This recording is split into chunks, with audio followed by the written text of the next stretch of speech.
Ethan clutched the food container to his chest as he descended the apartment stairs, praying his mother wouldn't wake from her afternoon nap.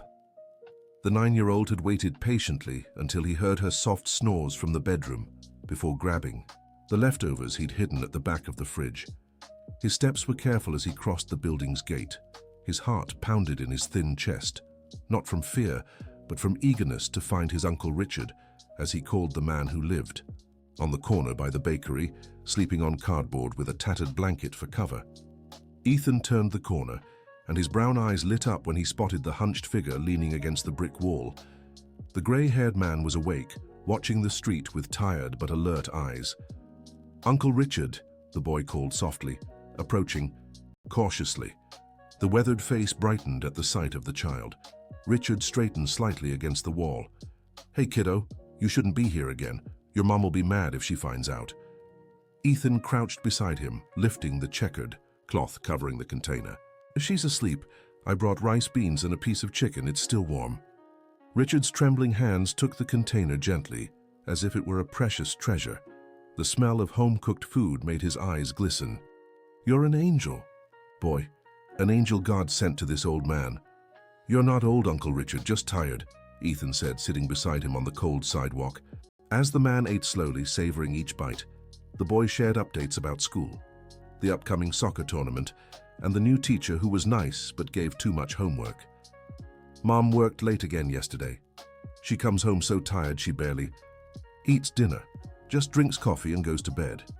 Richard paused, studying the boy carefully. "Your mom's a fighter, Ethan. Working 2 jobs isn't easy." 3 jobs, the boy corrected. "She cleans offices in the morning, works at the grocery store in the afternoon, and does housekeeping 3 nights a week." The man shook his head, a heavy sigh escaping his cracked lips. "And yet you share your food with me. You sure it won't be missed?" Ethan smiled, that pure smile only children can muster, even when life is hard. "We always make it work, Uncle Richard. Mom says God multiplies when we share." Dear listener, if you're enjoying the story, please take a moment to like and subscribe to the channel. It really helps those of us just starting out. Now, back to the story. Richard finished eating and handed the clean container back to the boy. Their hands touched briefly, and Ethan felt the tremor in the man's fingers. "Uncle Richard, are you okay? You're shaking." "Just the cold, kiddo. It'll pass." But Ethan noticed the day was warm, the October sun beating down on the pavement. He slipped off his small backpack and pulled out a water bottle. "I brought water too. The lady at the bakery said you weren't drinking enough." "Mrs. Evelyn talks too much," Richard grumbled, but accepted the water gratefully. "She likes you. Always asks if I've seen you, if you've eaten." A sad smile crossed Richard's face. "Evelyn's a good woman. Knew her years ago when—" He stopped, shaking his head. "Never mind old man's stories." "I like your stories," Ethan insisted. "You've told me about driving the bus, meeting your wife at the last stop when your daughter was born." The mention of his daughter made Richard squeeze his eyes shut, as if struck by physical pain. "Shouldn't have told you those things. You're too young to carry other people's sorrows. My mom says when we share our sorrows, they get smaller." Richard looked at the boy with a mix of admiration and pity. How could a child who was clearly going through hardships have so much wisdom and kindness? "Your mother taught you well. She must be very proud of you." Ethan lowered his eyes, fiddling with a small pebble on the ground. "She doesn't even know I come here. She thinks I'm playing at the building's playground." "Ethan," Richard began, concerned. "I know lying is wrong, but if I tell her, she'll forbid me. And then who will bring you food?" The man sighed deeply. He wanted to tell the boy to stop coming, to not take the risk. But the truth was, those visits were the only light in his dark days. It wasn't just about the food, it was the company, the proof that he was still seen as a human being. "You need to be careful, okay? If your mother finds out—" "She won't find out. I'm very careful." At that moment, a woman hurried past on the sidewalk, giving them a disapproving look, a child sitting next to a homeless man. Ethan noticed the look and shrank a little. "People give me dirty looks when they see me with you," he said softly. "That's why you shouldn't come. People don't understand." But you didn't do anything wrong. Why do they look at you like that? Richard wiped his dirty hand across his face, searching for words a child could understand. People are afraid, Ethan. Afraid that what happened to me might happen to them. So they prefer to pretend we don't exist. But what happened to you? Why do you live on the street? It was a question Ethan had asked before, but Richard had always dodged it. Today, though, looking into the boy's innocent eyes, he felt he owed an explanation. I had a normal life, you know, a home, a family, a job. But sometimes life takes turns we don't expect. My wife got sick, really sick. Ethan moved closer, sensing the sadness in the man's voice. I spent everything I had on her treatment, sold the house, the car, borrowed money. But it wasn't enough. She passed and I was left with debts. I lost my job because I missed too much work taking care of her. After that, it was one thing after another. And your daughter? Ethan asked gently. Richard's eyes filled with tears he tried to hold back. Emily. She tried to help me at first, but she had her own family to take care of. Her husband didn't like me, said I was a burden. One day we had a bad fight and it's been 3 years since I've seen her. Ethan took the man's hand, squeezing it tightly. Richard was surprised by the gesture, looking at those small hands holding his dirty, calloused one. She must miss you, the boy said with conviction. I don't know, my boy. Sometimes it's easier to forget than to remember. They sat in silence for a few moments, Ethan still holding Richard's hand. The street bustled around them, hurried people, honking cars, life moving on indifferently. I have to go, Ethan finally said. My mum will be waking up soon. He stood up, putting the empty container in his backpack. Richard watched him prepare to leave, his heart heavy. Ethan, thank you for everything. I'll come back tomorrow, okay? If I can, I'll bring a piece of the cake my mom's making. It's my grandma's birthday. You don't have to, kid. You already do so much. But Ethan was already walking away, waving his hand. See you tomorrow, Uncle Richard. Richard watched the boy run down the sidewalk, turn the corner, and disappear. He leaned back against the wall, closing his eyes. His stomach was full, but his heart was even fuller. That boy, with his pure kindness, made him remember who he used to be, made him want to be better even if he didn't know how. Meanwhile, Ethan was running up the building stairs, his heart racing. He slowly opened the apartment door, peeking inside. The silence suggested his mother was still asleep. He tiptoed in, heading straight to the kitchen to wash the container. He was putting everything away when he heard footsteps in the hallway. He froze. Ethan? Is that you, sweetheart? Rebecca's sleepy voice came from the bedroom. Ethan let out a relieved breath. It's me, Mom. I just came to get some water. Is everything okay? Were you playing downstairs? Yes, Mom, everything's fine. He heard her shift in bed, probably falling back asleep. Rebecca needed every minute of rest she could get. Ethan went to his room, weighed down by the lie. He hated deceiving his mother, but how could he explain? How could he tell her he had a friend who lived on the streets? She'd be terrified, no doubt. He lay on his narrow bed, staring at the water-stained ceiling. He thought of Uncle Richard, alone on the sidewalk. He thought of his daughter, Emily, somewhere in the city, maybe thinking about her father too. Or maybe not. The afternoon dragged on. Rebecca woke up at 3, had a quick coffee, and started getting ready for her shift at the market. Ethan watched her from the kitchen door, noticing the dark circles under her eyes, the strands of grey in her hair even though she was only 32. Mom, did you sleep well? Rebecca smiled at her son, a tired smile but full of love. I did, sweetheart, and you, did you finish your homework? Already done. Can I help with anything? She walked over and kissed his forehead. You already helped by being such a wonderful boy. I'll leave dinner ready, just heat it up, okay? Are you eating at the market? I'll grab something there. Mrs. Gladys always saves me a roll with bologna. Ethan hugged his mother tightly, breathing in the scent of lavender from the cheap soap she used. I love you, Mum. I love you too, sweetheart. More than anything in this world. Rebecca left, and Ethan was alone again.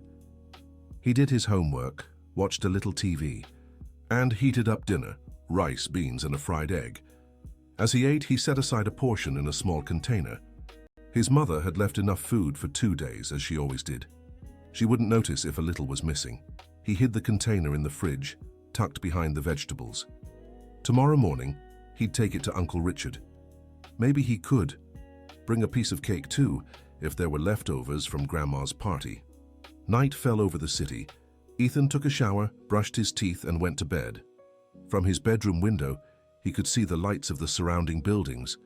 Imagining how many families were having dinner together at that moment. How many were alone? How many were on the streets, like Uncle Richard? He fell asleep thinking how nice it would be if he could do more. If he were rich, he'd build a huge house where all the homeless could live. There'd be hot meals every day, soft beds, new blankets, and Uncle Richard would be the first to move in. The next morning, Ethan woke to his alarm at 6. Rebecca had already left for her first job. A note lay on the table. "Good morning, sweetheart. Left milk and bread for breakfast. Don't forget to lock the door when you leave. Love, Mum." The boy ate quickly, grabbed the container of food he'd set aside, and went downstairs. It was still early, the streets just starting to come alive. He hurried to the corner by the bakery, eager to see his friend, but Richard wasn't there. Ethan looked around, confused. The cardboard where he slept was tossed aside, the torn blanket folded on top, but no sign of the man. "Looking for Richard?" the voice came from behind. Ethan turned and saw Mrs. Evelyn, the bakery owner, standing in the doorway with a broom in hand. "Yes, ma'am, have you seen him?" Evelyn sighed, leaning on the broom. "They took him in the middle of the night, the ambulance." Ethan's heart pounded. "Ambulance? Is he sick?" "He got really bad during the night. High fever, shaking, all over. Mr. George from the market called for help." "Where did they take him?" asked Ethan, his voice trembling. "County Hospital, I think, but I don't know if they'll keep him there. You know how it is, right? Homeless people aren't a priority." Ethan clutched the jar to his chest, feeling his eyes burn. Uncle Richard was sick, alone in the hospital, with no one. "Thank you, Mrs. Evelyn." He ran off before she could say anything else. He needed to think. He needed to do something. But what? He was just a kid. He couldn't go to the hospital alone. He wouldn't know what to say or do. He went home with the jar still full, his appetite completely gone. He put the food back in the fridge and went to school, but he couldn't focus on anything. The teacher asked twice if he was okay. During recess, he sat in a corner thinking. He remembered Richard's daughter, Emily, 3 years without seeing her father. Did she even know he was sick? Would she care? An idea began forming in his mind. It was risky, maybe impossible, but he had to try. After school, instead of going straight home, Ethan took a different route. He went downtown, where his mother cleaned offices in the mornings. He knew it was dangerous to walk alone there, but his worry for Richard was stronger than his fear. He stopped in front of an office building and took a deep breath. He went in and approached the doorman. "Excuse me, sir, I need some help." The doorman, a young man who looked bored, eyed him suspiciously. "What is it, kid? You lost?" "No, sir. I need to find someone. Emily. She's the daughter of Mr. Richard who lived on the streets." "And what's that got to do with me?" Ethan swallowed hard, trying to sound more confident than he felt. "It's just that Mr. Richard is in the hospital, really sick, and he needs his daughter." The doorman sighed, clearly impatient. "Look, kid, I don't know any Emily, and even if I did, I can't just give out residence information." "Please," Ethan begged. He's really bad." Something in the boy's voice must have touched the doorman because his expression softened slightly. "What's his full name?" "Richard?" Ethan realized he didn't know. All those months he'd never asked Uncle Richard's last name. "I don't know the full name." The doorman shook his head. "Then I can't help. Go home. Kid, your mom must be worried." Ethan left the building feeling defeated. How could he find Emily without even knowing Richard's full name? He walked slowly down the streets, thinking. Then he saw the bus. An ordinary bus, but it sparked a memory. Richard had said he used to be a bus driver. He'd met his wife at the last stop. Maybe. He ran to the nearest stop and waited. When a bus arrived, he got on and went straight to the driver. "Sir, do you know a driver named Richard? He worked here a few years ago." The driver, a man with a mustache, glanced in the rearview mirror. "Richard? There's a lot of Richards, kid. Got a last name?" Again, the same barrier. Ethan shook his head, frustrated. "He lives on the streets now, near Mrs. Evelyn's bakery." The driver frowned, thoughtful. "Richard? Evelyn's bakery. Could it be Richard Johnson? Man, I haven't heard about him in ages." Ethan's heart raced. "Yes, that must be him. You know him? We worked together for about 15 years. Good driver, Richard. Life really knocked him down, poor guy." "Do you know where his daughter lives, Emily?" The driver shook his head.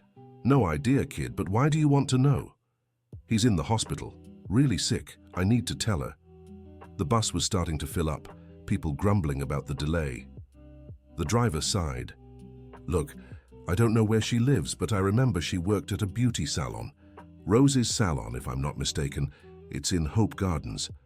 Thank you so much." Ethan got off the bus with a heart full of hope. Hope Gardens. He knew the neighborhood. It wasn't too far. But it was getting late, and his mother would be home soon. He made a decision. Tomorrow. Tomorrow after school he would go to the salon. He'd find Emily and tell her about his father. He got home just minutes before Rebecca. She looked exhausted as usual, but smiled when she saw her son.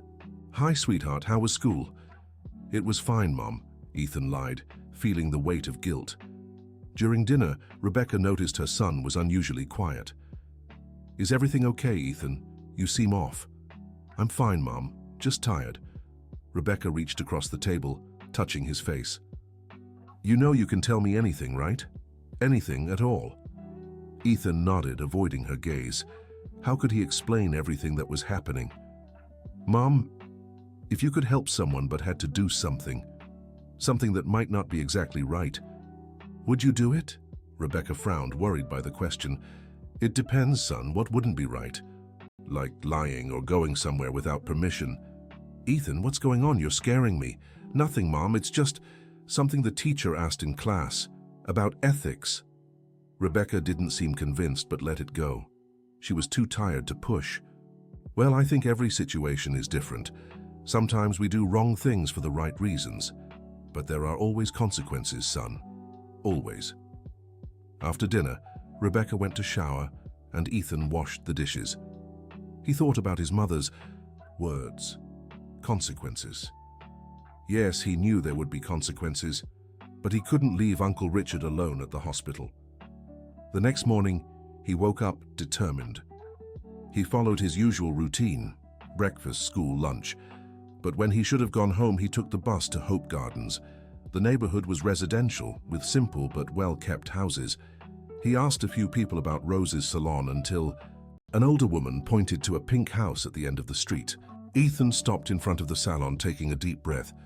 Through the window, he could see women getting haircuts, others having their nails done. The smell of shampoo and nail polish drifted out to the sidewalk. He stepped inside slowly, feeling completely out of place. A young woman approached. "Hi, sweetie, looking for someone?" I'm looking for Emily. Emily Johnson." The woman turned toward the back of the salon. "Emily, someone's here for you." Ethan saw a woman stand up from one of the chairs where she'd been doing a client's nails. She was pretty, with dark hair tied in a bun, maybe in her 30s.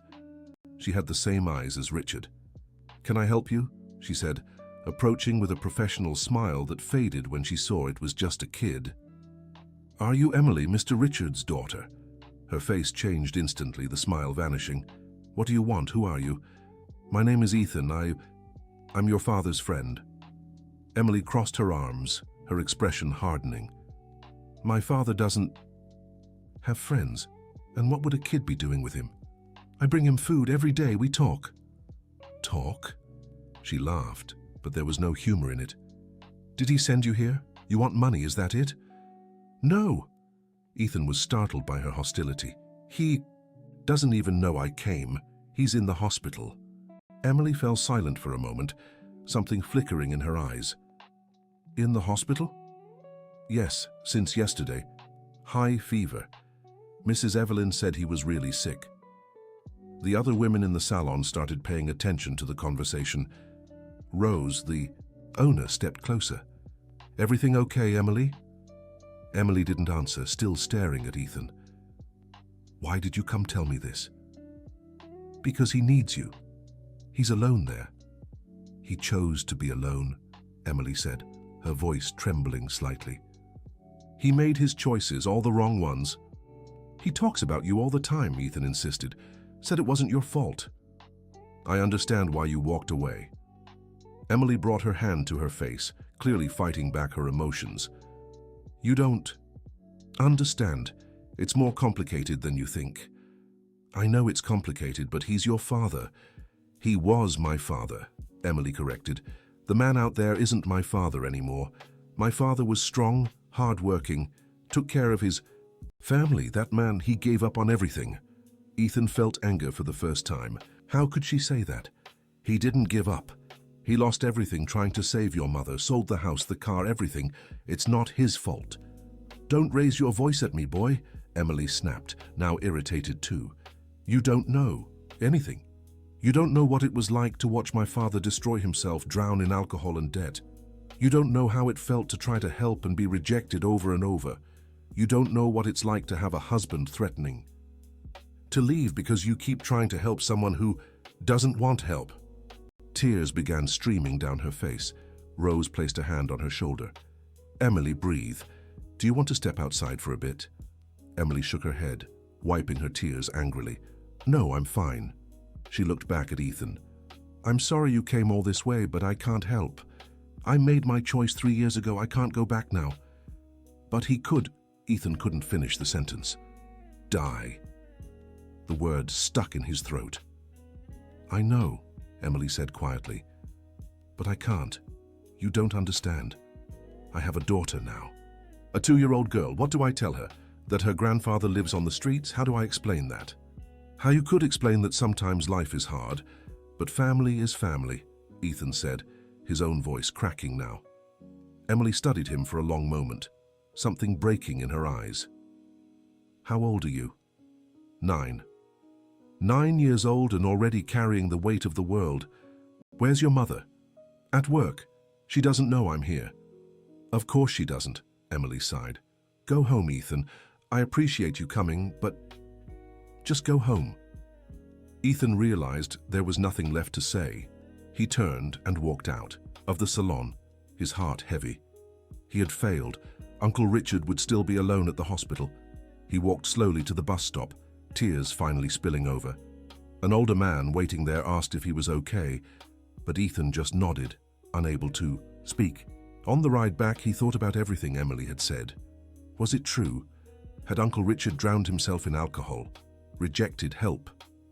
The kind, wise man he knew didn't seem capable of that, but what did he really know about him? He got home just before Rebecca. He washed his face, trying to hide that he'd been crying. When she arrived, he pretended everything was normal. Another lie to his name. "Ethan, we need to talk," Rebecca said during dinner. The boy froze. Had she found out? "I got a call at work today, from your teacher." Relief was quickly replaced by new worry. "What did she say?" "That you've been distracted, your grades have slipped, that you seem worried about something." Rebecca set her fork down, looking seriously at her son. "What's going on, Ethan? And don't tell me it's nothing." Ethan stared down at his plate. The urge to tell her everything was almost overwhelming, but how to start? "It's just, a friend of mine is having trouble." "What friend? From school?" "No, a friend from the neighborhood." "What kind of trouble?" Ethan took a deep breath. A half-truth was better than a full lie. "He's sick. In the hospital, and his family doesn't want anything to do with him." Rebecca frowned. "What kind of story is that? How can his family not care?" "It's complicated, Mom. They had a falling out a long time ago." "Ethan, you're worrying me. Who is this friend? Do I know him?" The boy shook his head, realizing he was digging himself deeper. "Sweetheart, look at me." Rebecca cupped Ethan's face in both hands. "Whatever's going on, you can tell me. I won't be angry, I promise. I just need to know." For a moment, Ethan almost gave in. He almost told everything, but then he imagined his mother's reaction. The fear, the prohibition, the end of his visits to Richard. Even if he was in the hospital now, one day he'd be released, and he'd need Ethan. It's nothing serious, Mum, really. I'm just sad about my friend. Rebecca didn't seem convinced, but she sighed. All right, but promise me if you need help, you'll come to me. I promise.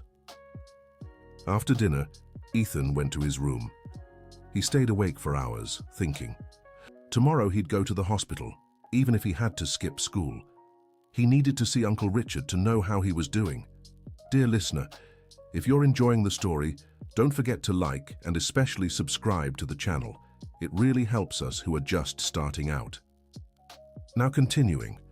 The next morning, Ethan left home at the usual time, but instead of going to school, he headed straight to the county hospital. The imposing grey building intimidated him, but he took a deep breath and went in. The reception area was packed. Sick people waiting for care, children crying, the smell of disinfectant mixed with human sweat. Ethan approached the counter, standing on his tiptoes to be seen. Excuse me, I'd like to visit a patient.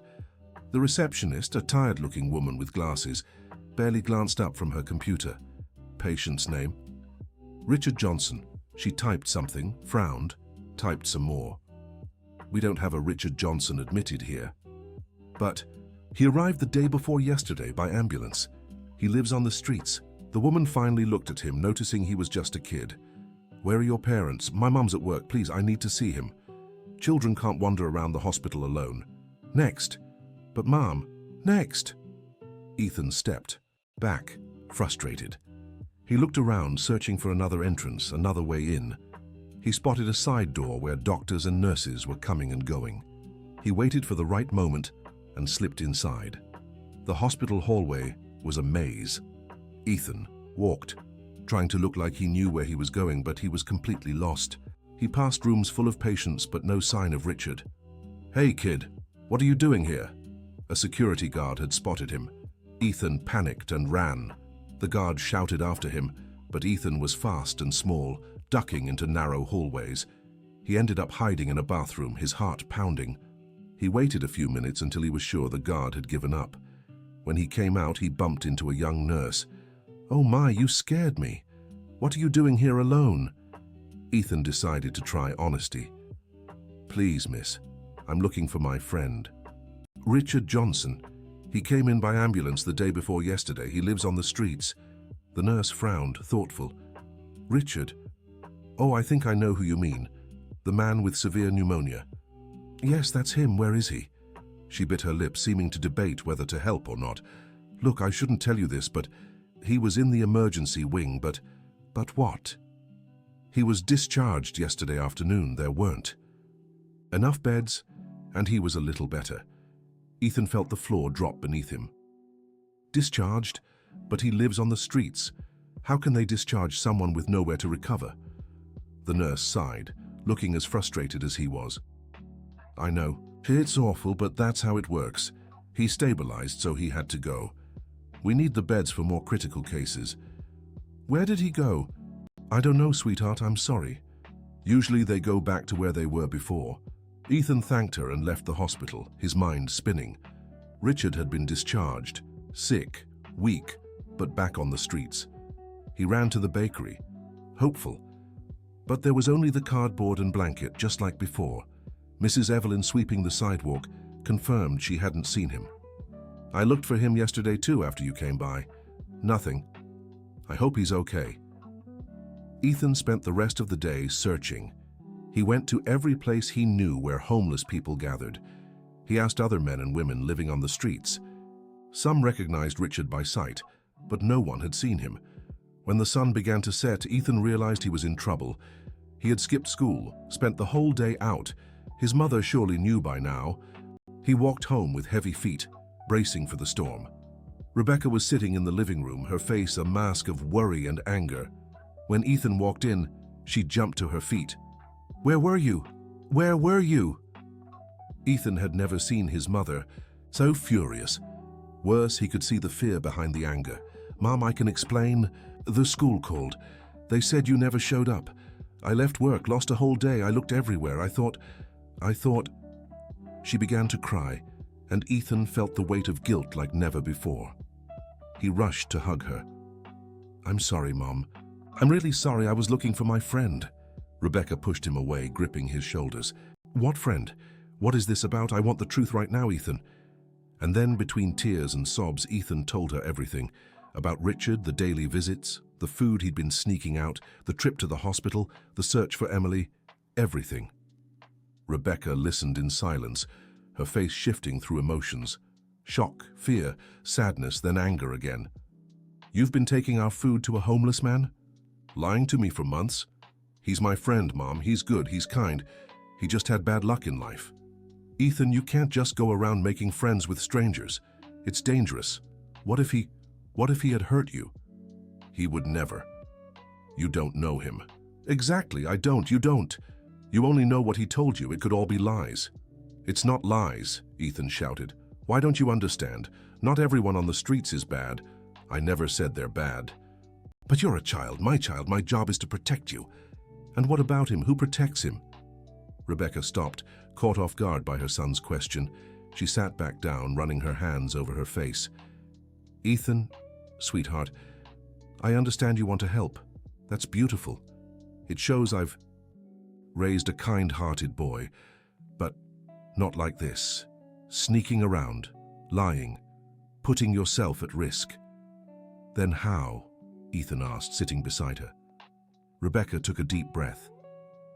"I don't know. But lying isn't the way. Skipping school isn't the way. Making me frantic isn't the way." They sat in silence for a moment. Ethan leaned his head on her shoulder. "I'm sorry, Mom. I just didn't know what to do. And now he's gone. And he could be anywhere, sick, alone." Rebecca hugged him, kissing the top of his head. "We'll look together, okay? Tomorrow after I get back from work, but you have to promise me no more lies, no more leaving without telling me. Promise?" "I promise." "And Ethan, I'm proud of you for wanting to help. But you need to learn. You can't save everyone. Sometimes all we can do is our best." That night, Ethan slept poorly. He dreamed of Richard lost somewhere in the city, calling for help. He woke up several times, even going to the window to peer into the dark street. The next day, Rebecca took him to school herself, spoke to the principal, explained the situation. Ethan had to apologize and promise it wouldn't happen again. During class, he could barely focus. Where was Richard? Were there other places in town where homeless people gathered? Places Ethan didn't know. What if he'd gotten worse? What if... When Rebecca picked him up from school, they went straight to search. First to the bakery. Nothing. Then to the hospital, where they confirmed Richard had indeed been discharged. They walked through downtown streets, Rebecca holding Ethan's hand tightly. It was near the county market that they found him. Richard was sitting on a corner, leaning against a wall, the blanket wrapped around his body despite the heat. He was visibly thinner, his face pale, his eyes sunken. "Uncle Richard!" Ethan let go of his mother's hand and ran to him.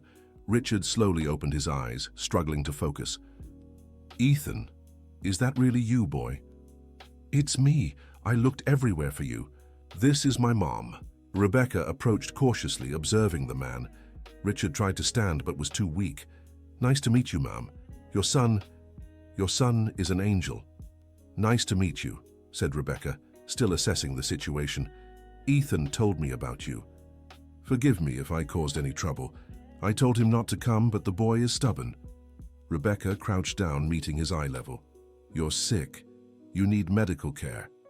"I already went to the hospital. They sent me away." "That's not right," said Rebecca, indignation overcoming her caution. "They can't send someone in this condition back to the streets." Ethan held Richard's hand, feeling it was too warm. "He has a fever again, Mom." Rebecca touched Richard's forehead, confirming it. "We need to take you back to the hospital." "It's no use," Richard said weakly. "They'll just send me away again." Rebecca stood up, a new determination in her eyes. "We'll see about that." "Ethan, help Mr. Richard up. Let's get a taxi." "Ma'am, you don't have to." "Yes, I do. My son cares about you, so I care too. Let's go." Together, they managed to help Richard stand. He was so weak he could barely walk. Rebecca waved down a taxi and the three got in. At the hospital, Rebecca transformed. The shy, tired woman gave way to a warrior. She demanded to speak to the doctor in charge, refusing to accept no beds available as an answer. This man is seriously ill. You can't just send him out to die in the streets. Ma'am, please understand, we have protocols. Protocols? Should I call the press, the district attorney? I'll make the biggest scene this hospital has ever seen. Ethan watched his mother with admiration.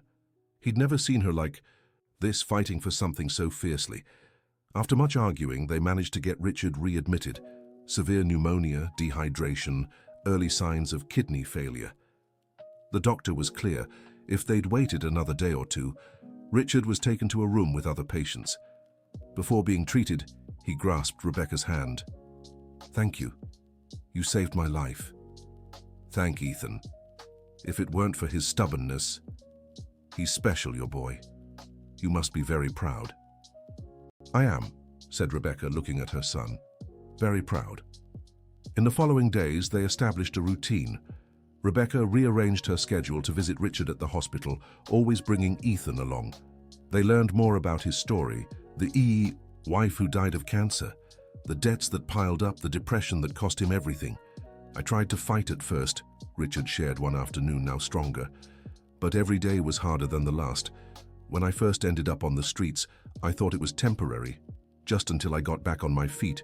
But it's like a hole. The more you try to climb out, the deeper you fall." "And your daughter?" Rebecca asked gently. Richard closed his eyes. "Emily, my girl. She tried to help me, but I was so lost in my grief that I pushed her away. Her husband was right. I was a burden. I still am. Ethan went looking for her," said Rebecca. Richard's eyes widened as he looked at the boy. "You did what?" Ethan told him about the visit to the salon, Emily's harsh words, her refusal to come. "You shouldn't have gone," Richard said, but tears filled his eyes. "She has her own life. I don't want to disrupt it." "She still cares," Ethan insisted. "I could tell. She's just hurt." Richard shook his head. "Some hurts are too deep, boy. Some bridges once burned can't be rebuilt." But Ethan wouldn't accept that. In the weeks that followed, as Richard slowly recovered in the hospital, the boy made sure to talk about Emily whenever he could.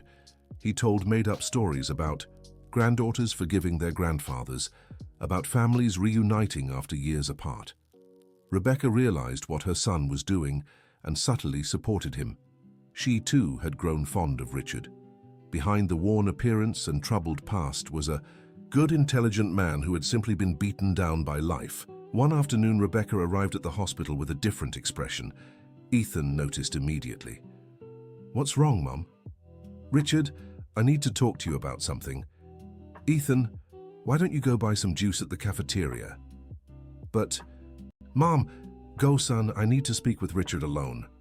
Reluctantly, Ethan left the room. He lingered in the hallway, trying to listen, but couldn't make out anything. When Rebecca called him back, both she and Richard had red eyes. "What happened?" Ethan asked, worried. "Nothing bad," said Rebecca. "We just talked about the future." Richard reached out to Ethan. Your mother is even more of an angel than you, boy." "What did she say?" Rebecca took a deep breath. "I offered Richard a place to stay when he's discharged. With us." Ethan's eyes widened, his heart racing. "Really? He's going to live with us?"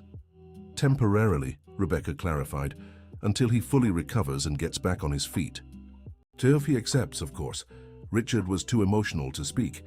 He just nodded, squeezing Ethan's hand. "But Mom, our apartment is so small. We'll make it work. The sofa turns into a bed. Where two can eat, three can eat. It won't be easy, but it's the right thing to do." "I can't accept this," Richard managed to say. "It's too much. You already have so little." "And yet Ethan shared that little with you," Rebecca replied. "He taught me something important. Sometimes it's not about having a lot or a little. It's about doing what we can with what we have." The news changed everything. Richard, who had once seemed resigned, now had a new spark in his eyes. He began pushing harder in physical therapy, eating better, making plans. "I'll look for work as soon as I can," he'd say. "Anything, washing dishes, carrying boxes, I'll contribute, I'll help." "One step at a time," Rebecca would reply. "First, focus on getting your health back. Ethan was over the moon. Having Uncle Richard live with them was a dream. He already imagined the conversations they'd have, the stories he'd hear every night. But it wasn't all smooth sailing. Rebecca faced criticism from neighbors when the news spread. "You're bringing a homeless man into your home. What if he robs you? You're putting your son at risk." Rebecca faced every remark, with her head held high, but Ethan could see the weight on her shoulders. One night he found her crying in the kitchen. "Mom, what's wrong?" "Nothing, son, just tired." "Is it about Uncle Richard? Do you regret it?" Rebecca pulled Ethan into a hug. "Never. I'm doing what's right. But sometimes what's right is hard, understand? You're the bravest person I know, Mom. I learned from you, sweetheart. You showed me that courage isn't about not being afraid. It's about doing what's right, despite the fear." 2 weeks later, Richard was finally discharged. Rebecca and Ethan picked him up with the few clothes they'd gathered, donations from friends and some thrift store purchases. Richard cried as he put on clean clothes for the first time in years. "I look like a person again?" he said, staring at his reflection in the hospital bathroom mirror.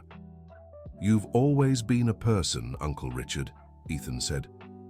"You just needed some help." The trip to the apartment was quiet.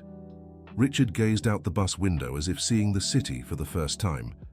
When they arrived at the building, he hesitated at the door.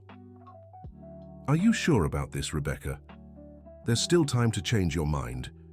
"Come on in, Richard," said Rebecca with a smile. "The food's getting cold." The apartment was indeed small, a combined living room and kitchen, 2 tiny bedrooms, 1 bathroom, but it was clean, tidy, and smelled of home-cooked food. "It's a palace," said Richard, moved. Rebecca had prepared a special welcome. The table was set, the food carefully made: rice, beans, roasted chicken, salad. There was even dessert, a pudding Ethan had helped make. During dinner, they talked about house rules, chores, and routines. Richard insisted on helping with everything he could. "I can cook, clean, fix things. I'll be useful, I promise." "Richard, you don't have to pay for being here," said Rebecca. "It's temporary, yes, but while you're here, this is our home, our family." The word family made Richard choke on his food. Ethan patted his back, concerned. "You okay, Uncle Richard?" "I'm fine," he said, wiping his eyes. It's been so long since I've heard that word directed at me." After dinner, they set up the sofa bed. Rebecca had bought new sheets, a warm blanket, and soft pillows. Richard touched each item as if they were treasures. "Tomorrow we'll take care of your documents," said Rebecca. "You lost everything, didn't you?" "Everything. ID, social security card, work papers. Without documents, you don't exist." "We'll fix it step by step." When it was time for bed, Ethan didn't want to go to his room. "Can I stay with Uncle Richard a little longer?" 5 minutes, said Rebecca. "You have school tomorrow." Ethan sat on the sofa next to Richard. "Are you happy?" "Happy doesn't cover it, kid. I'm being reborn. That's it. Like I died. Hand came back to life. I'll never let you go back to the streets, never." Richard hugged the boy. "You've already done more than I could have imagined. Now it's my turn to fight, to deserve all this." In the following weeks, a routine settled in. Richard woke up early, made breakfast for Rebecca and Ethan. During the day, while they were out, he cleaned the house, did laundry, prepared lunch. "You don't have to do all this," Rebecca would say. "Yes, I do. It's the least I can do. And I like feeling useful." With his new documents, Richard started looking for work. It wasn't easy. His age, time out of the job market, his still frail appearance, everything worked against him. But he didn't give up. "Not today, but I'll try again tomorrow," he said every night. Ethan sometimes went with him, especially on Saturdays. They watched Richard get rejected time and again, but the man kept his dignity. "Don't be sad, Uncle Richard. Someone will see how good you are. How can I be sad with you by my side?" On one of these outings, they passed by Emily's salon. Ethan stopped, peering through the window. "Want to go in?" asked Richard, noticing. "No, she doesn't want to see you." "Maybe it's time to try. The worst she can do is send me away again." "Are you sure?" Richard took a deep breath. "If I don't try, I'll never know. You taught me that." They went in together. The salon was busy, the sound of dryers and chatter filling the air. Emily was cutting a client's hair when she saw them. Her face went pale. "Dad?" The word slipped out before she could stop it. Richard froze, his legs trembling. "Hi, sweetheart." Emily dropped the scissors, her hands shaking. The client looked at her, confused. "Emily, what?" "Just a minute," Emily said, stepping away from the chair. She approached slowly, as if she couldn't believe what she was seeing. Richard looked different, clean-shaven in simple but dignified clothes. Still too thin, still bearing the marks of life on the streets, but it was her father. Where are you staying?" "It's a long story. This boy here," he placed a hand on Ethan's shoulder, "saved my life, literally." Emily looked at Ethan, recognizing him. "You came back?" "With your dad," Ethan said simply. Rose approached, sensing the tension. "Everything okay, Emily?" It's my father," said Emily, her voice choked up. Rose widened her eyes, looking from Richard to Emily. "Your father? But you said he—" "I know what I said," Emily cut her off. "Dad, what are you doing here?" "I came to see you, that's all. I don't want anything, I won't cause trouble, I just needed to see you." Emily brought her hands to her face, clearly fighting back emotions. "You can't just show up like this. After 3 years, I know. Forgive me. Let's go, Ethan." "No," Emily almost shouted. "You're not leaving again. Wait, just give me a minute." She turned back to her client, whispered something. The woman nodded understandingly. Emily took off her apron. "Rose, can you finish for me? I need to—" "Go," said Rose. "Sort this out." Emily led Richard and Ethan to the back of the salon, where there was a small break room. She poured water for both of them, her hands still shaking. "Where have you been? I mean, I know where you were, but how are you alive?" Richard explained briefly. The illness, the hospital, Rebecca and Ethan taking him in. Emily listened silently, tears streaming down her face. "They took you in? Strangers? They're not strangers anymore. They're family now." Emily looked at Ethan with something close to reverence. "Why did you do this? Why did you care?" Ethan shrugged. "Because he needed it and because it's good. Good people deserve help. It's that simple? Why does it have to be complicated?" Emily laughed through her tears. "Out of the mouths of babes." "Emily," Richard said softly, "I didn't come to demand anything. I didn't come to ask for forgiveness. I just wanted you to know I'm okay, that I'm trying to start over." "Forgiveness?" Emily shook her head. "You want to talk about forgiveness?" "I'm the one who needs to ask for forgiveness. I abandoned you, Dad, when you needed me most." "No, you did what you had to do. I wasn't myself anymore. The drinking, the depression, I pushed you away. But I should have insisted. I should have fought harder. You had your life, your family, you did the right thing." Father and daughter looked at each other for a long moment. Then Emily took a step forward and hugged Richard. It was an awkward hug at first, 3 years of distance creating an invisible barrier. But little by little they adjusted, and soon they were crying together. Ethan watched with a smile on his face. This was what he wanted. Family reunited. Forgiveness, love overcoming hurt. "I want you to meet your granddaughter," Emily said when they pulled apart. "Lily, she's 2. She looks like you." Richard's eyes widened. "Granddaughter, I have a granddaughter." "Yes, and she needs to meet her grandfather." "Emily, I don't know if that's a good idea. What about your husband?" "Robert will have to accept it. You're my father. You're his daughter's grandfather. If he doesn't like it, that's his problem." The determination in her voice reminded Richard of his wife. Emily had inherited her mother's strength. "When?" "Sunday. Come for lunch at our place. You and—" She looked at Ethan. "Ethan and my mom is Rebecca. You, Ethan and Rebecca, the family who saved my father." They left the salon with Richard standing taller, a new light in his eyes. Ethan held his hand, feeling the happiness radiating from him. "We did it, Uncle Richard. She forgave you." "I don't know if I deserve it," Richard said, "but I'll try to earn it." When they told Rebecca, she cried with joy. "What wonderful news. We'll have to buy a gift for little Lily." "You don't have to, Rebecca. You've already done so much." Richard, stop talking like that. We're family now. Remember, family celebrates good things together. On Sunday, the three of them dressed in their best clothes. They weren't expensive, but they were clean, dignified. Rebecca had baked a cake to bring, and Ethan had picked out a stuffed bear for Lily from the street vendor. Emily's house was in a middle-class neighborhood, a simple but well-kept home. When they rang the bell, Emily answered. She was nervous, you could tell. "Come in, please. Robert is in the living room with Lily." Robert was a tall, dark-haired man with a stern expression. He stood up when they entered, extending his hand to Richard. "Mr. Richard." "Robert, thank you for having us." The handshake was tense, assessing. But then a little voice broke the ice. "Mommy, who are they?" Lily appeared behind her father's legs. She was beautiful. Curly brown hair, big, curious eyes. The same eyes as Richard. Emily crouched beside her daughter. "Lily, this is your Grandpa Richard, Mommy's daddy." The little girl looked at Richard with childlike curiosity.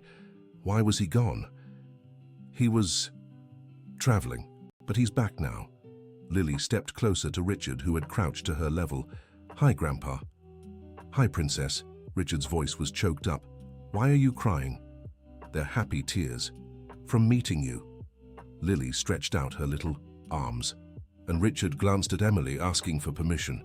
She nodded, and Richard picked up his granddaughter for the first time. It was as if the world stopped. Lily wrapped her arms around her grandpa's neck, and Richard closed his eyes, savoring the moment. Ethan saw Robert relax slightly, his daughter's love breaking through his defenses. "We brought you a present," Ethan said, holding up the teddy bear. "For me?" Lily slid down from her grandpa's arms and ran to Ethan. "Thank you. What's your name?" "Ethan. I'm your grandpa's friend." "Then you're my friend too." The child's innocence completely melted the tension. Soon everyone was in the living room talking. Robert still held some reserve, but it was clear he was making an effort. During lunch, Richard told stories from when Emily was little. Lily listened, enchanted, asking questions and laughing. It was as if the 3 years apart had never happened. Was Mommy mischievous? Very. Once she decided she wanted to be a painter and covered the whole living room wall. "Dad," Emily turned red. "You don't have to tell her that. Why not? They're good memories." Rebecca and Robert talked about work, kids, life. Slowly, the barriers came down. Ethan played with Lily, the two of them running around the house. Dear listener, if you're enjoying the story, don't forget to like and especially subscribe to the channel. It really helps us who are just starting out. Now, continuing. When it was time to leave, Lily didn't want to let go of her grandpa. "Is Grandpa leaving again?" "No, sweetheart, Grandpa will come back if your mum says it's okay." "Of course it's okay," Emily said. "Next Sunday again?" "Every Sunday you want," Richard replied. On the way back, Richard was radiant. "I have a granddaughter. A beautiful, smart, loving granddaughter. How could I stay away so long?" "What matters is you're here now," Rebecca said. "All thanks to you. How can I ever repay you?" "By being happy," Ethan said. "That's all we want." Life began to settle. Richard kept looking for work, now with more determination. Sundays at Emily's house became a tradition. Lily eagerly waited for her grandpa, drawing pictures for him all week. Even Robert softened. One Sunday, while the women prepared lunch, he called Richard to talk in the backyard. "I want to apologize," he said bluntly. "I was too harsh in the past. I didn't understand your pain. No need to apologize. You were protecting your family. But I was wrong. Emily suffered without you. She pretended she didn't, but I knew. Now, seeing you together, I regret it. The past is past, Robert. Let's look ahead." The two shook hands, this time a sincere family embrace. Then, one Sunday, came the big news. Richard came home beaming, barely able to speak. "I did it! I got a job!" Rebecca and Ethan jumped for joy. "Where? Tell us everything," Rebecca urged. "At the county market. I met the manager years ago when I was a driver. He recognized me, asked what happened. I told him everything. He said he needed someone for the night shift organizing stock. It's not much, but it's a start. It's wonderful." Rebecca hugged him. "I'm so proud." "I knew they'd see you're a good man," said Ethan. Richard hugged them both. "My family. My salvation." The job changed everything. Richard regained his dignity and purpose. He worked hard, coming home tired but satisfied. With his first paycheck, he insisted on contributing to the household expenses. "It's only fair," he said when Rebecca tried to refuse. "Then let's do it this way. You pay the electric bill, I'll cover the rest." "Deal." Over time, Richard got promoted from night stocker to inventory assistant, then to supervisor. His knowledge, experience, and dedication stood out. One afternoon, 6 months after starting at the store, Richard came home with a serious expression. "We need to talk." Rebecca and Ethan exchanged worried glances. "What happened? Is something wrong at work?" Richard sat down, taking a deep breath. "I got an offer to be the general night shift supervisor, much better pay." "But that's wonderful," said Rebecca. "There's a catch. With this salary, I could rent my own place, move out, give you your space back." Silence fell over the room. Ethan was the first to speak. "You want to leave?" "It's not about wanting, Ethan. It's just, you took me in when I had nothing. Now I can stand on my own. It's only fair you get your space back." Rebecca shook her head. "Richard, you're not understanding. You're not here out of charity. You're here because you're family." "But no buts. If you want to leave because you want your own space, that's fine. We'll support you. But if you're leaving because you think you're a burden, then you're wrong." Ethan hugged Richard. "Don't go, Uncle Richard, please." Richard hugged the boy back, his eyes moist. "Are you sure? Even with better pay, I can stay here?" "Absolutely," said Rebecca. "In fact, with you contributing more, we might even look for a bigger apartment. The 3 of us together." "Really?" Ethan's eyes sparkled. "Why not? Families grow, they need more space." Richard couldn't speak for a long moment, overcome with emotion. Yes, let's find a bigger place. Our place." And that's what they did. With their combined salaries, they rented a 3-bedroom apartment in a nicer neighborhood. Nothing fancy, but spacious, airy, with a small balcony where Richard planted herbs and flowers. The move was a celebration. Emily, Robert, and Lily helped. Mrs. Evelyn from the bakery showed up with a cake. Even some of Rebecca's co-workers came. "Look at this," said Richard, watching the commotion. "From homeless to homeowner with a house full of friends. Life sure takes turns." "It wasn't life," said Ethan. "It was you who turned things around. With help. Lots of help."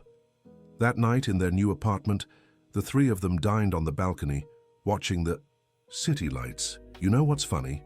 said Richard. "I spent years looking at these lights from below, from the street, feeling left out. Now I look from here and think about how many people are down there needing a chance." "We could help others," Ethan suggested. "How?" asked Rebecca. "I don't know yet. But we can think of something." Richard smiled. "My little savior wants to save the world." "Not the world, just a few people, like we did with you." "And like you did with me," said Rebecca. "Because you saved me too. Showed me I could make a difference." They fell silent for a moment, each lost in thought. "There's something I never told you," Richard said suddenly, "about when I was on the streets." Ethan and Rebecca turned to him attentive. "One night just days before you showed up, Ethan, I was in such bad shape, so hungry and cold that I thought about giving up for good." Ethan took his hand. "But you didn't." "No." "Know why?" "I saw a child walking with their mother. The child pointed at me and asked something. The mother hurried them along, but before they disappeared, the child waved at me. That's all. Just a wave." "And did that make a difference?" someone asked Rebecca. "It did. It reminded me I was still seen, that I was still human. I decided to hold on for one more day, then another, and then Ethan showed up." "It was God," Ethan said simply. "It was," Richard agreed, using a 9-year-old boy as his instrument. Life went on, now more stable. Ethan was doing well in school. Rebecca managed to cut down to 2 jobs with Richard's financial help. On Sundays, the house would fill up. Emily, Robert, and Lily. Sometimes Mrs. Evelyn, co-workers who became friends. But the idea Ethan had planted wouldn't leave Richard's mind. helping others. How? The answer came unexpectedly. Richard was at work when he saw a man rummaging through the market's trash. Something in his posture, the desperation in his movements reminded Richard of himself. He approached slowly. "Hey, friend," the man startled, ready to run. "Easy, I work here. Want something to eat?" The man eyed him warily. "I don't have money." "I didn't ask for money. I asked if you wanted to eat." He took the man inside, gave him food, talked. The story was familiar. Unemployment, debt, family that drifted away, the streets. "I've been there," Richard told him. "I know how it feels. How did you get out?" "Someone believed in me." Several someones, actually. When he got home, Richard told Rebecca and Ethan, "What if we did that? Helped people like him?" "How?" asked Rebecca, practical as ever. "I don't know yet, but we can start. Small. Bring food, talk, show someone cares. Just like I did with you," Ethan said excitedly. "Exactly. That's how what they called the Hope Project was born. Nothing official, nothing grand. Just the three of them on Saturdays, preparing meals and handing them out to the homeless. But it was more than food. It was conversation, attention, dignity. Emily joined the project, bringing Robert along sometimes. Lily came too, learning about compassion early. Mrs. Evelyn donated bread. Co-workers chipped in however they could. "Look what you started," Richard said to Ethan one Saturday, watching the group distribute meals. "Not me. Us. We started it. You were 9 when you found me, now you're 10. Know what changed in a year?" "Everything," Ethan said, smiling. "Everything," Richard agreed. "A whole lifetime. Weeks turned into months. The Hope Project grew. They partnered with restaurants for food donations. Volunteer professionals offered haircuts, basic medical checkups. But the most important part was the stories of transformation. John, the man Richard met at the market, got a job as a construction helper. Mary, an elderly woman living under the overpass, reunited with her daughter. Peter, a young addict, accepted treatment. Not all were successes. Many refused help, others relapsed, some disappeared. But those who made it were worth it. One Sunday afternoon during family lunch, Richard made an announcement. "I've been thinking about going back to school." Everyone stopped eating, surprised. "Studying what?" asked Emily. "Social work. I want to do this professionally. Help people for real with knowledge, not just goodwill." "That's a wonderful idea, Ma," said Rebecca. "Grandpa's going to school like me?" asked Lily. "That's right, sweetheart. Grandpa's going to study. But your age, will they accept you?" Robert voiced what everyone was thinking. "Only one way to find out," Richard said firmly. And he did. Adult education programs, scholarships for low-income students, universities with inclusive policies.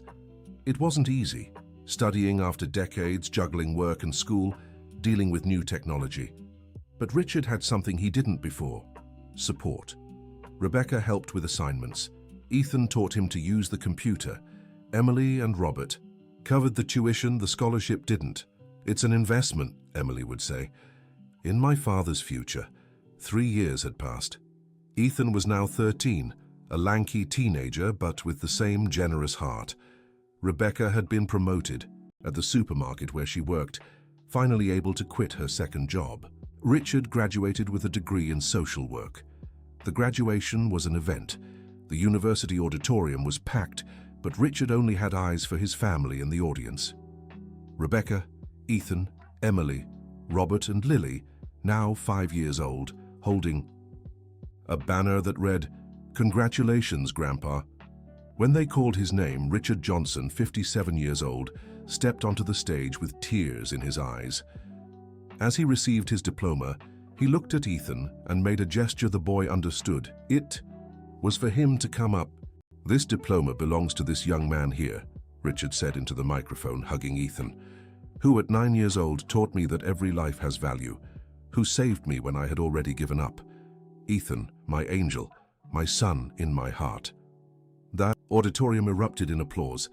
Ethan, now taller than at 9 but still shy, waved to the crowd. After the ceremony, the family celebrated at a simple but special restaurant for them, the first place they had eaten together after Richard left the hospital.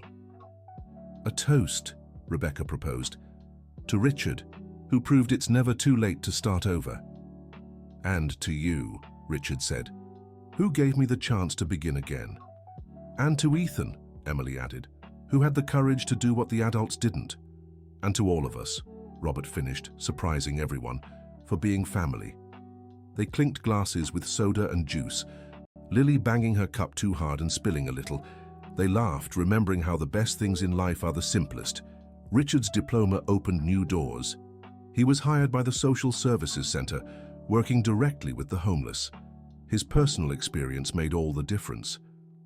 They trust me, he'd say, because they know I truly understand. The Hope Project, now official and supported by the city, helped dozens of people every week. Ethan, even as a teenager with his own activities, never stopped participating. It's part of who I am, he'd say, when friends asked why he spent Saturdays handing out meals. One afternoon, Richard got a call at work. It was from the hospital. Mr. Johnson, we have a patient here who insists on speaking with you, says you know each other. Richard went immediately. In the bed was a man he recognized, Anthony, his old friend from the streets. He was in bad shape. Richard, is it really you? Heard you got off the streets. I'm here, Anthony. What happened? The usual, but worse. The doctors said, there's not much time. Richard held his friend's hand. Do you have family? Anyone we should call? Anthony laughed bitterly. Family? Haven't seen anyone in 20 years. I died to them long ago. It's never too late, Anthony. Give me their names. I'll try to find them. Why? So they can see what I've become. To say goodbye. To forgive and be forgiven. Believe me, it makes a difference. Anthony hesitated but gave the information. Richard spent days searching, using his social work contacts. He found Anthony's brother, then his daughter. The reunion at the hospital was hard. 20 years of resentment don't dissolve easily. But it happened. Tears, forgiveness, promises to care for him in the time he had left. Anthony died too. Weeks later, but not alone. His family was there and so was Richard. At the simple funeral, Anthony's daughter hugged Richard. Thank you for bringing him back to us, even if just for a little while. Thank him for having the courage to accept it. Not everyone can. This story repeated itself many times. Richard became known as the social worker who never gave up on anyone, who understood because he'd been there himself. Ethan, now in high school, decided what he wanted to be. A psychologist, he announced at dinner. I want to understand people, to help in a different way. Perfect match, said Rebecca. You with psychology, Richard with social work. The dynamic duo, Richard joked. Trio, corrected Rebecca. I may not have a degree, but I'm part of this too. Quartet, Lily shouted from the living room, where she was watching TV. I'm going to help too. Family of rescuers, Emily said, smiling. The years kept passing. Ethan entered college on a scholarship, just as Richard had once done. Rebecca took a business administration course, improving even more at work. Lily grew up surrounded by love and examples of kindness. The Hope Project became a model in the city, with visits from other towns wanting to replicate it. Richard and Ethan's story was told in newspapers, inspiring others. But the most important things happened in the everyday moments. Each meal, delivered. Each conversation, each life touched. One ordinary Saturday during food distribution, Ethan, now a college student, noticed a boy watching from a distance. He approached him. Hi, want to help? The boy, maybe 10 years old, hesitated. My mum told me not to go near homeless people. Ethan smiled, remembering himself years ago. You know, when I was your age, I was scared too. But I met a man who changed my life. Want to meet him? He led the boy to Richard, who was talking with a group of people experiencing homelessness. Uncle Richard, what's your name? Jacob, the boy said shyly. Hi, Jacob. Want to help me hand out these meals? And as Ethan watched Richard earn the boy's trust, teaching him to see humanity where others saw only problems, he understood the cycle was continuing. That's how you change the world, Rebecca said, appearing beside him. One person at a time. It started with a plate of food, Ethan remembered. No, Rebecca corrected. It started with a heart willing to see and help. The rest was a consequence. That afternoon, Jacob left the project with a new perspective. Maybe years later, he'd be the one saving someone. Because kindness, Ethan had learned, is contagious. It spreads like ripples in water, touching lives in ways we can't imagine. Richard, watching Ethan guide Jacob, felt his chest swell with pride. From homelessness to a job helping others. But the greatest victory wasn't the titles or the job, it was the family. "I thought I'd lost everything," he told Rebecca later, "but I lost it to gain so much more." "That's life," she replied. "Sometimes you have to empty to fill up again, with better things." The sun set over the city, painting the sky orange and pink. Somewhere someone was eating their first decent meal in days. Somewhere someone was hearing for the first time in years that they mattered, that they deserved dignity. And somewhere a boy was going home to tell his mother about the cool uncles he'd met, the ones who help people on the streets. Maybe his mother would worry at first. Maybe she'd forbid it. Or maybe, like Rebecca years ago, she'd decide to learn more before judging. Because real, lasting change starts like this, with small acts of kindness that multiply, with people willing to look beyond appearances, with hearts that choose love over fear. Ethan, now a young man, understood this perfectly. Every person they helped was a potential Uncle Richard. Every child who learned not to judge was a future Ethan. Every reunited family was proof that love conquers time and distance. "You know, what amazes me most," Richard said as they packed up after distribution. "What?" Ethan asked. "That you never changed. You grew up, studied, became an adult, but you're still that 9-year-old boy who wasn't afraid to sit on the sidewalk with me. And you're still the good man I met. Only now everyone can see it."